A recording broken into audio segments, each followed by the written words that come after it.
ہمارے خداوند یسوع کی انجیل مقدس یوحنا کے مطابق اس کے 15ویں باب کی 26ویں آیت سے لے کر 16ویں باب کی 4تھی آیت تک، لیکن یہ اس لیے ہوا ہے تاکہ وہ کلام پورا ہو جو ان کی شریعت میں لکھا ہے کہ انہوں نے مجھ سے بے سبب کینہ رکھا ہے، مگر جب وہ وکیل آئے گا جسے میں تمہارے لیے باپ کی طرف سے بھیجوں گا، جو باپ سے منبثق ہے، تو وہ میری گواہی دے گا، اور تم بھی گواہی دو گے کیونکہ تم شروع سے میرے ساتھ ہو۔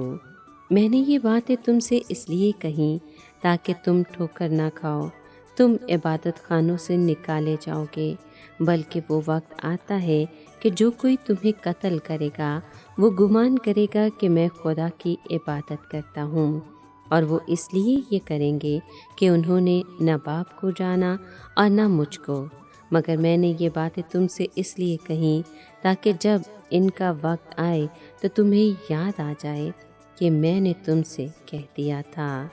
پاک کلام کے پڑھے اور سنے جانے پر خداوند کی برکت ہو، خدا کا شکر ہو۔ عزیز دوستو، خداوند جانتا تھا کہ میرے ساتھ انسان کا رویہ نبوت کی عین تکمیل ہے، اس لیے وہ کہتا ہے کہ وہی پرانا عہد نامہ جس کو یہ لوگ اتنی قدر کی نگاہ سے سیکھتے ہیں، نبوت کرتا ہے کہ یہ لوگ مجھ سے عداوت رکھیں گے۔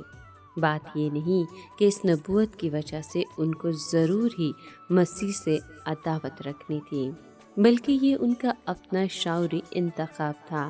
انسان کی مسیح کو رد کرنے کے باوجود اس کے حق میں گواہی کا سلسلہ جاری رہے گا۔ مددگار یعنی سچائی کا روح گواہی کا یہ سلسلہ جاری رکھے گا۔ مسیح یسوع کہتا ہے کہ روح کو میں باپ کی طرف سے بھیجوں گا۔ روح القدس مسیح کی گواہی دیتا ہے، یہ اس کا عظیم مشن ہے۔ روح القدس شاگردوں کی معرفت براہ راست گواہی دے گا۔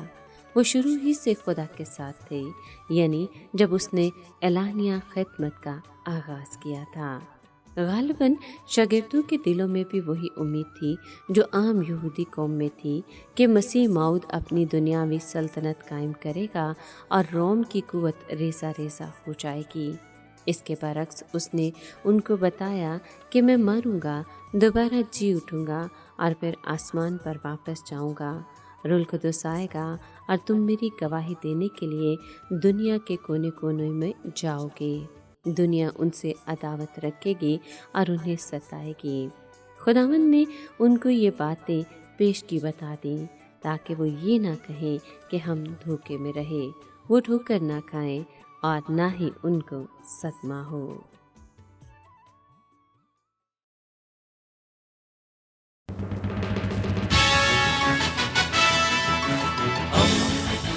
دوستی کا پیمبر، ریڈیو ویریتاس ایشیا۔